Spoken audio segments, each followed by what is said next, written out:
I've been talking to a lot of my pro engineers, pro producer friends, and I found 3 reasons overall why they are using more plugins than analog outboard gear. Can we seriously talk about this? I mean, seriously talk about this. Why are so many mix engineers are turning towards plugins versus hardware? This is specifically happening in the mix process. Have you guys been seeing the same thing? Comment below. By no means am I saying plugins are better than hardware. They are simply just convenient options. Me personally, analog hardware is the holy grail of sound, sweet analog sound. And also when it comes to like productions, I love the sounds. I love the imperfections. I love analog, period. And still, many engineers, many studios, many producers are purchasing hardware every day, and more hardware manufacturers are booming out of nowhere. Even here in my home studio, as you all can see, I have quite a bit of analog outboard gear. Analog is irreplaceable.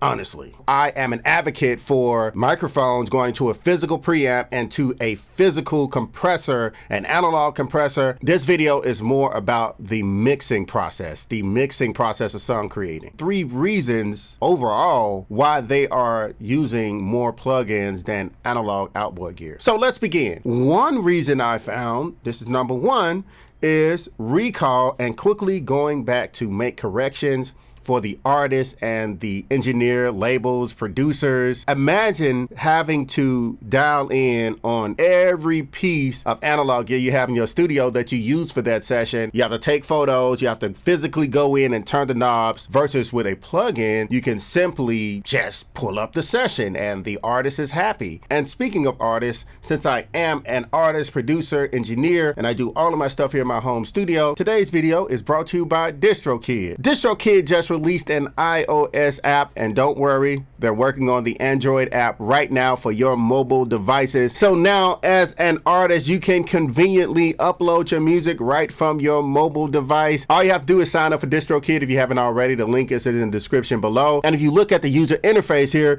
you can see your DistroKid bank and withdraw earnings, and you can set up your notifications and get notified when you've earned royalties and withdraw from the app via push notification. This is so convenient. Me personally, I like to get notifications from anything related to my music, no matter if it's something, if somebody like it, comment on a YouTube video, or there are some royalties or purchases being made. I always like to be notified with that. It's a little motivation for me. You can view and share hyperlinks and edit your account details. You can check your streaming stats. That's really important. As an artist, you should definitely pay attention to how your songs are performing and how your music is performing. So that's really important. You can add and edit lyrics and song credits as well. What's important is in this digital space, you definitely want to have control over your metadata so you can actually edit your metadata as well. As you can see, I've already downloaded the app, so you guys can use my link in the description below. Start creating some music and releasing it. Now, the second reason why mix engineers are going more towards plugins over hardware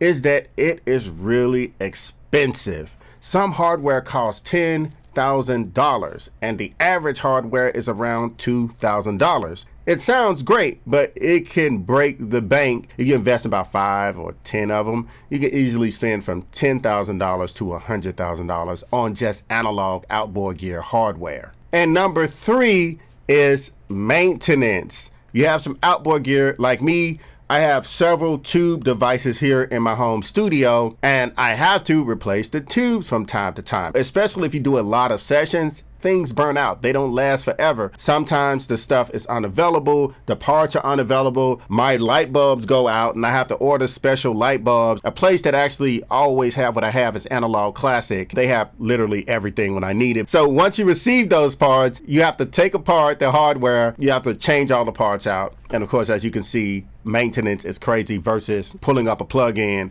and getting to work. But like I said, I am an advocate for hardware. If you can invest in it, please do. If you can keep up with the maintenance, please like invest in it. So if you have any knowledge, a lot of times knowledge can save you money because you don't have to send those parts in, and you also know a little bit about electricity and a little about circuitry and physics and stuff like that. So you can actually keep it and maintain it yourself, but that's only if you are, you into this type of stuff. But you can get a lot done with plugins nowadays. I'm not against any of it, but like I said, I am an advocate for the hardware. I want to know how you guys feel. I really want to know how you feel. So comment below about hardware versus plugins. What do you guys feel? And if you guys like videos like this, make sure you comment that as well. You all have been absolutely phenomenal. Don't forget to be great and create. Until next time, this is your boy Beats, and I'm signing off.